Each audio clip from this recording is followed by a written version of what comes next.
సీట్లో పీకేకి లిఫ్ట్ ఇవ్వాల్సినటువంటి పని బీజేపీకి ఏమీ లేదని నాకు అనిపిస్తుంది. ఇక్కడ 3 ఫ్యాక్టర్స్ కనిపిస్తున్నాయి. ఒకటి యాంటీ ఇంక్యుబెన్సీ చాలా గట్టిగా కనిపిస్తోంది. ఇందాక నేను చెప్పినట్టు బీహార్లో ఎలక్షన్ స్ట్రాటజీస్ అసలు జనాలు ఎలా ఆలోచిస్తారో అని చూస్తే మా కులానికి సంబంధించిన వ్యక్తి అక్కడ ఉండాలి, సీఎం కుర్చీలో ఉండాలి అనే ఆలోచన ఉంటుంది.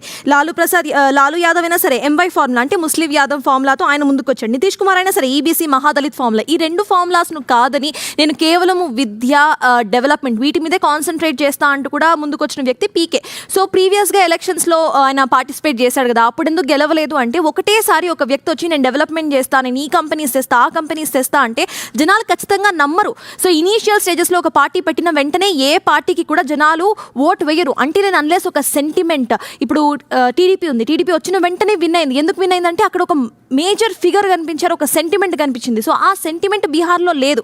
బట్ యూత్లో ఒక ఫీలింగ్ ఖచ్చితంగా ఉంది, మాకు సంబంధించి ఇక్కడ జాబ్స్ లేవు, ప్రతిసారి కూడా మేము బయటికి వెళ్ళిపోవాల్సిన అవసరం కనిపిస్తోంది. అండ్ నోయిడా సిటీని ఒక మహా సిటీగా మారుస్తాము అని చెప్పారు. దాంట్లో నితీష్ కుమార్ ఫెయిల్ అయ్యారు. సో ఈ అన్ని ఏవైతే ఈక్వేషన్స్ ఉన్నాయో వీటన్నిటిని మైండ్లో ఉంచుకుంటే పీకే గెలుపు this is the first step అనేది నాకు కనిపిస్తుంది. నేను అనుకుంటున్నాను నీటి పేపర్ లీక్ అనేది మొత్తం యావత్ దేశాన్నే కుదిపేసింది.